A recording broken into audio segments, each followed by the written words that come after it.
Modern blockbusters throw galaxies, multiverse collapses, and infinite fleets of sleek CGI starships at the screen, yet they leave the audience entirely numb. We are bombarded by endless visual noise rather than awed by genuine stakes. When everything is cosmic, nothing carries weight.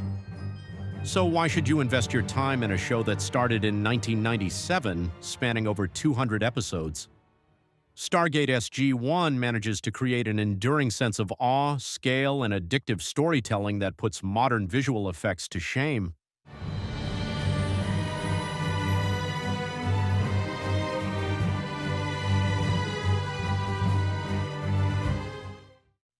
It forces humanity to start at the absolute bottom of the cosmic food chain, making their gradual ascent into a galactic power feel incredibly earned.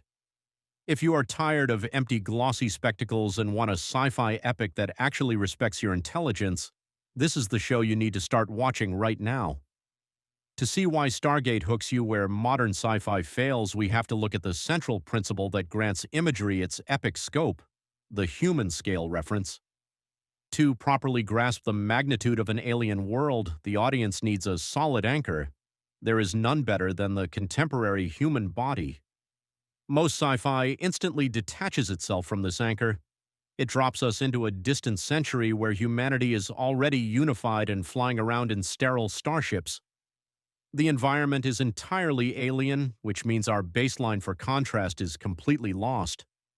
Stargate flips this entirely. The show doesn't take place in the future, it begins in the modern day. The Stargate isn't housed in a futuristic spaceport. It is buried deep inside Cheyenne Mountain, surrounded by the cold, utilitarian concrete of a real-world military installation. When our main characters stand before the gate, they aren't wearing glossy sci-fi armor. They are wearing standard-issue green fatigues, tactical vests, and combat boots. The setup is beautifully simple. In the 1920s, archaeologists dug up a massive ring-shaped artifact in Egypt. By the late 90s, scientists finally figure out it's a cosmic doorway built by an incredibly advanced ancient race. If you dial a specific 7-character address, the ring creates a stable wormhole to another planet across the universe. The catch? The galaxy isn't empty. Thousands of years ago, a parasitic alien race called the Goa'uld came to Earth. They took human bodies as hosts, posed as ancient deities like Ra, Anubis, and Apophis, and used the Stargate network to seed human populations on thousands of distant worlds to act as slaves. When Earth reopens the gate, we accidentally kick off an interstellar Cold War. To protect the planet, the military forms SGC to step through the gate, explore new worlds, make allies, and scavenge advanced technology before these fake gods wipe us out. Because the show firmly establishes this modern human baseline, every single interaction with the extraterrestrial carries an immediate, palpable friction. The filmmakers use this contrast to build spatial geography and mechanical tension. By keeping the human technology strictly mechanical and recognizable, the action never descends into an amorphous blur of digital laser fire. Every firefight has a clear geography. The high-set, rigid, theatrical positioning of the alien gods contrasted against the low, tactical running and gunning sprint of modern soldiers using cover and real-world squad tactics. Where modern blockbusters treat space travel as a trivial background element, Stargate treats every single activation of the gate as a big event.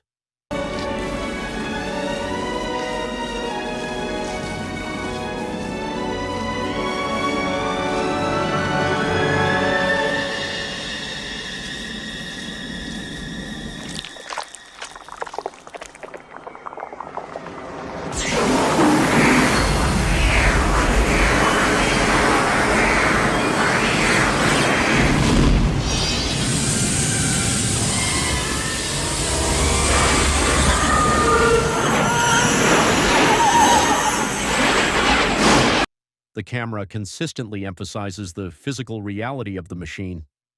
We see the heavy metallic thud of the chevrons locking into place. We see the violent hydrodynamic eruption of the kawoosh, the unstable vortex that disintegrates anything in its path, before it settles into a shimmering blue event horizon. Because the journey begins at the human level, Inside a claustrophobic concrete bunker, the transition through the gate hits with a compounding sense of scale. The camera tracks our characters as they step through the frame into a literal flash of light, only to pull back and reveal an immense desert vista with twin suns or a sprawling ancient temple structure. The filmmaking craft relies on perspective. By keeping the troopers visible at the bottom of the frame, dwarfed by the massive architecture of the Go-Old Pyramids or the towering heights of alien vessels, the director naturally immerses the audience in the spectacle. We aren't looking at an empty digital backdrop. We are looking at an environment through the eyes of regular people who are just as overwhelmed by the scale as we are. If you want to see more breakdowns of classic sci-fi direction, feel free to suggest more titles in the comments below.